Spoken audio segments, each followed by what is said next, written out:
and we are now ready to give you the first big numbers of the C voter exit poll, this time on the state of Jammu and Kashmir, a state which is holding assembly polls, remember, after a decade, a state which is now a union territory, a state which is no longer under Article 370, a state that has seen Ladakh move away, a state that has seen tectonic change. And we will start, Rahul, with Jammu, where many believe this election could be won and lost. I'm not sure about the last part of what you said. Everything else that he's saying is I still think that's probably good. We'll see the numbers. You know, Jammu is fairly predictable in my view. What happens in Kashmir, frankly, is what will determine what happens in the assembly elections. Okay, let Rahul and me have our first dispute. The reason I say that is because nothing will change in Jammu. No, I'll tell you what. Kashmir will determine what happens in the end. No, I'll tell you why. You've got 90 seats on offer. Sure. You've got 47 seats in the valley. You've got 43 seats in Jammu, and I include the upper reaches also, which I think will be important. In the last election, you had 37 seats in Jammu, and therefore the gap between Jammu and 45 in the valley. So the valley had slightly more seats than Jammu. Now Jammu has more seats. In my view, for any party to get a clear majority, you're going to need to pick up seats. The BJP needs to pick up in the Kashmir Valley, and the Congress NC needs to pick up in Jammu. Otherwise, you can't form the chances BJP of the BJP pick. Just a minute. No, 1 second. Just a minute. You must let me finish. Okay. For the BJP to pick up seats in Kashmir Valley is tough. Yeah. For the NC Congress, based on past history, you should be able to pick up a few. You picked up about 8, 3 to NC and 5 to Congress in 2014. You need to pick up about 12 to 14 in my view. Because Kashmir has become more competitive. You're right to say that in Jammu, the BJP is the dominant party. But one of the changes, I think, in this election is because Kashmir has become so competitive, you may not sweep the valley. So you need to pick up the seats in Jammu. If you don't pick up the seats in Jammu, who knows, the BJP could become party number one. By dominating Jammu, I can be party number one. Fragmentation of votes in Kashmir, which to my mind will determine what happens. But Rajdeep and I are squabbling. Let's instead just get you the methodology of the poll. Okay, so here it is. C voters done this poll. I want to tell our viewers that it has a total sample size of 20,013. Out of these, 13,437 are face-to-face. So there is an element of actually going out, meeting voters across the 90 assembly constituencies on a face-to-face basis, and 6,576 are CATI, which are telephonic. So C voter, as you know now, has a continuing weekly tracker. So they have a certain sample set already established in Jammu and Kashmir. To tally the results of what the surveyors found in the face-to-face survey, they then call the data set that they have for Jammu and Kashmir to try and see whether the trend is in line or is it at variance. It gives you some set of confidence. And also, the one change that we've made, Rajdeep, from the Lok Sabha elections is that we're going to, at the end of the projection for Jammu and Kashmir and for Haryana, show our viewers what could happen on the marginal seats. Marginal seats are those seats where the gap between the party in the lead and the runner-up party is less than 5%. And those, frankly, in a post-poll scenario, are very difficult to conclusively establish whether they go for party A or party B. So we'll run some scenario simulation at the end, which will tell you what can happen if most of the marginal seats head towards the incumbent, what will happen if most of the marginal seats head against the incumbent. So we'll try and build in some scenarios, some caveats, as in a cricketing analogy, just put on some helmets and some chest pads so that no matter what happens on the 8th, to some extent, you're covered. Okay, so that being said, let's now get started with Jammu. So all 90 assembly constituencies, 20,000, a fairly robust sample by C voter. We'll take you through the results for Jammu. Remember, in Jammu, the BJP hopes to dominate and dominate substantially because this really sets them up for what may happen ultimately. C voter predicts that in Jammu, the BJP's vote share is likely to be 36.4. Last time, their vote share, 41.3 is the BJP's current projection. Last time, the vote share was 40.1. So that's as far as the BJP is concerned. The India Alliance in Jammu last time was 35.2%. This time is projected to be 36.4. Those are the two large parties. The one change that's happened, which is PDP, and largely the PDP's vote comes from the upper reaches. So not so much Jammu and Udhampur, but from the upper reaches. So there the BDP had an 11% vote share, which now is expected to fall down to 4.4. So largely speaking, The India bloc's vote percentage has gone up by about 1.2%. The BJP's vote share is up about 1.2%. The big loser in this election, as far as vote share is concerned, is the PDP, whose vote share has come down 6.6%. So that's as far as votes are concerned. Now let's translate votes into seats. Here it is, for the first time on your screen, the sea voter projections for the seats of Jammu. In Jammu, sea voter predicts that the India Alliance, which had 8 seats, that's the NC and the Congress, could end up around 13. The BJP, which had 25 seats in the last assembly elections, could end up at 29, with the range being between 27 and 31. The PDP from 3 could come down to 1, and others which had 1 will go down to 0. So that's broadly how the 37 assembly seats from last time, now 43 seats, are likely to pan up, where the BJP, Rajdeep, in very clear lead in the Jammu region. So I think, the good news for the BJP is that they are now in a position at least to claim bragging rights for Jammu and can possibly hope, depending on how the National Conference in particular does, to even become party number 1. Remember, in 2014, they were party number 2. They got 25 seats, the PDP had 28. And the decline of the PDP has meant that both the NC Congress have grown, as you said, slightly in the Jammu region, as has the BJP. But the question is, remember also that last time there were 37 seats in Jammu, they've come up to 43. So the BJP has proportionately gained from 25 to 29, the midpoint. The NC Congress has not been wiped out.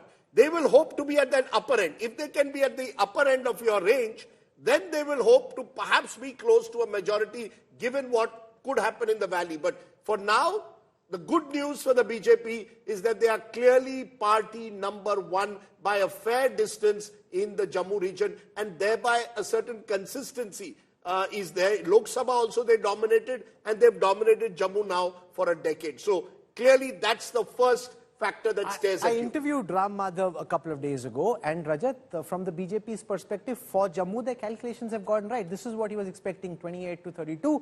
They're more or less, according to the post-poll study, in the same region. So they got Jammu right. Now can they get Kashmir right? Because you're playing a double game here. Win here, don't let your opponents win in Srinagar. No, I think if these numbers hold, this would be music to BJP's ears.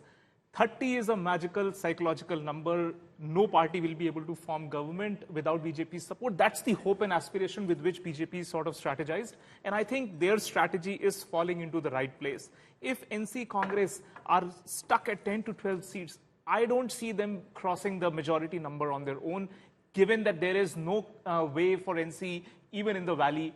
BJP tried its best in terms of strategic maneuvers over there. They ensured that they do not contest and waste anti-NC Congress vote share in the Kashmir Valley. Seats, the other they seats ensured that there is enough fragmentation of votes. They have these independents, they have Sajjad Lone, they have all other kinds of players who are trying to directly attack the NC Congress but combined. we'll find out soon. Because but the tricky part here in this data is the Muslim-dominated Jammu seats. How effectively is BJP able to... So they had 6 new seats because of delimitation. 3 went to the Hindu-dominated regions and 3 went to the Muslim-dominated districts, the Doda-Kishtwar belt. BJP is hoping against all odds to actually win and completely win over these highly polarized seats within the Jammu belt. See, in Jammu, I think the Hindu-dominated Jammu seats are clean win for BJP. All their focus was But if I look at these numbers, it clearly shows the Muslim-dominated seats is NC, Congress, PDP. Not that much. No, I know, because if you look at the numbers, there are about 18 to 20. There are 18 to 20 Muslim-dominated seats, and there are about 23. 16 and 31. Muslim-dominated Jammu seats. So if you see 11 to 15 and add the PDP. So this is what they hoped. They were hoping to actually go out and win as many seats out of that 16, and then Congress, dent some of the other Hindu-dominated seats. That plan did not work for the NC.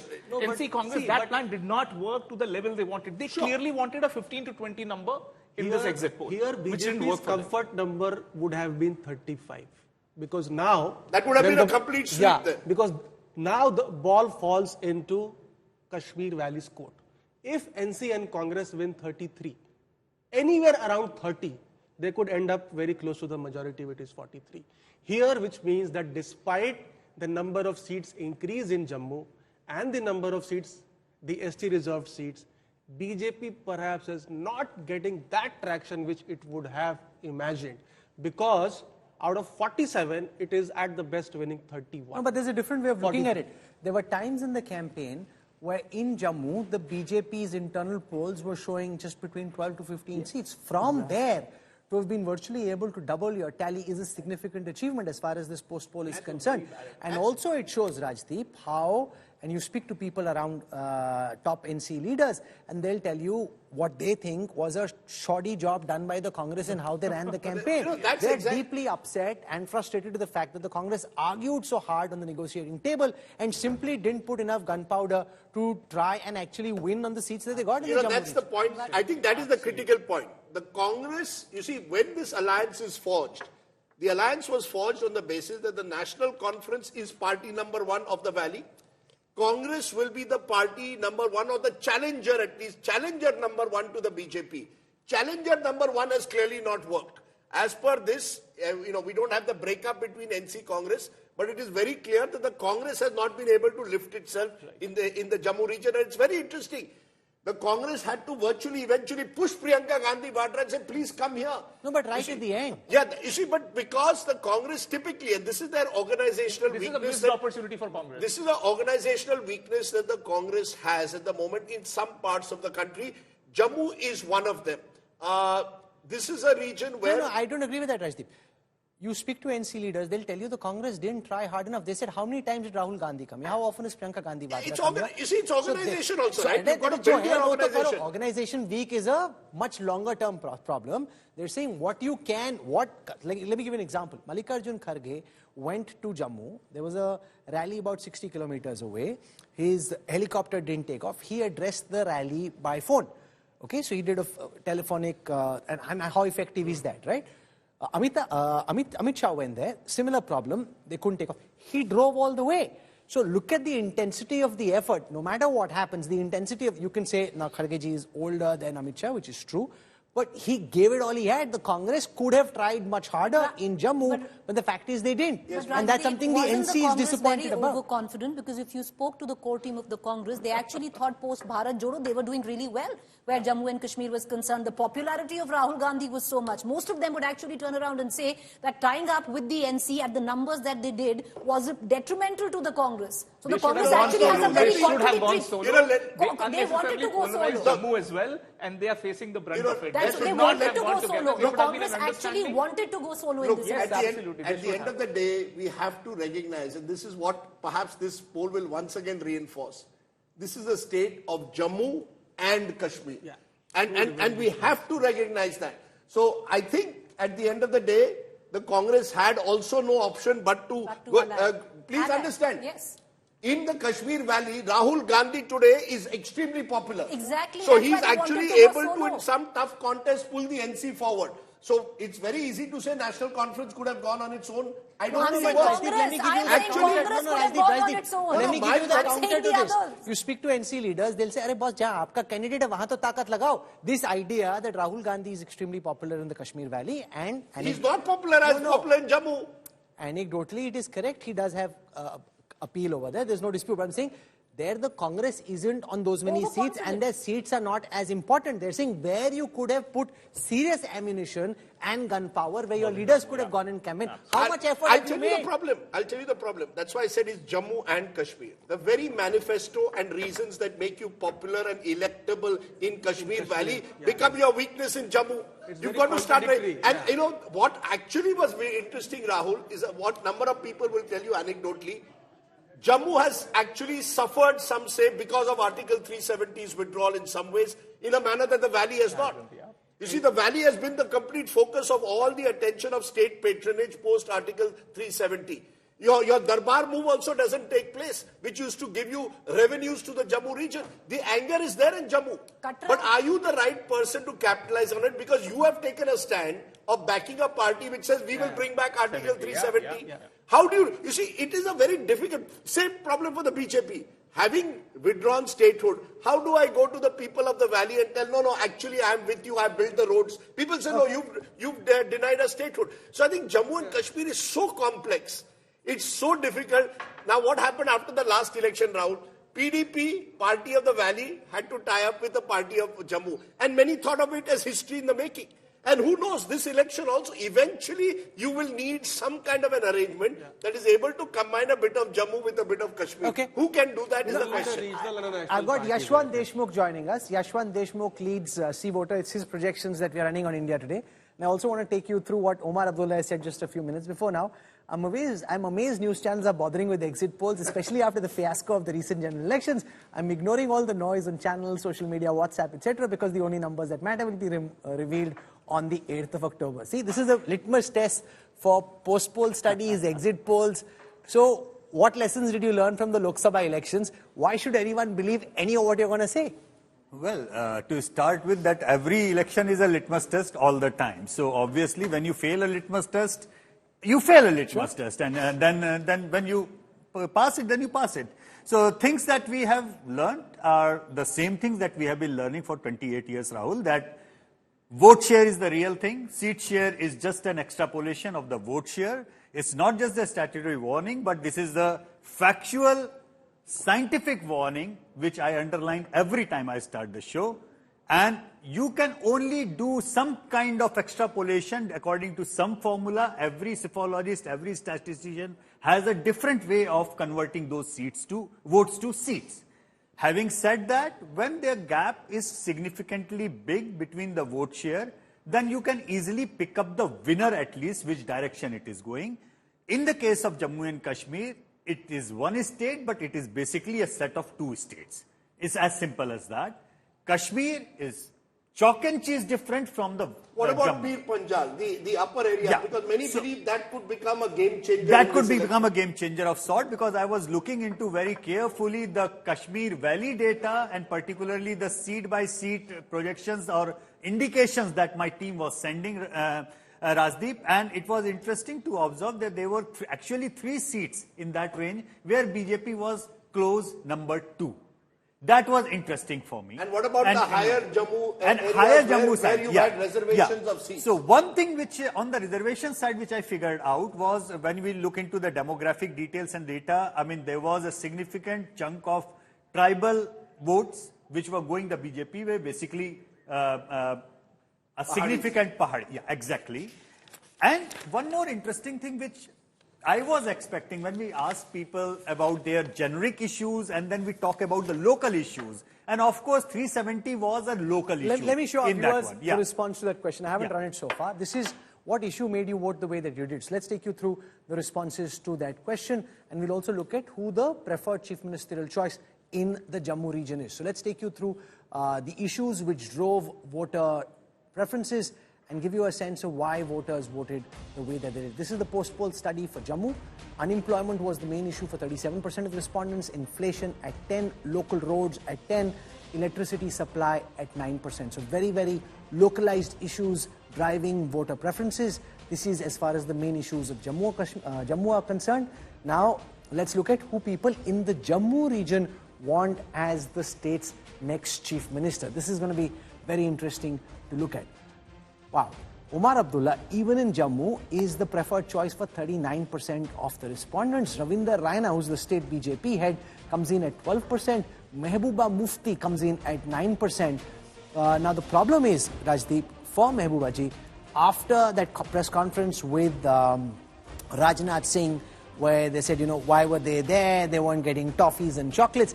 It's really taken a toll on her image. I mean, she realizes this. We met with her during the campaign trail. She's trying to recover, but, you know, there's certain things that just happen which the leaders find very difficult to recover from. Look, I think for Mehbooba Mufti, this election is one of relevance. Look at how politics changes in a decade. A decade ago, PDP had become a party, and Mufti Saab particularly made an effort in Jammu, to his credit, to try and sort of make himself more acceptable to Jammu. 10 years later, Mehbooba Mufti today is boxed in as a leader of the valley, and some would say not even the valley, but a particular part of South Kashmir.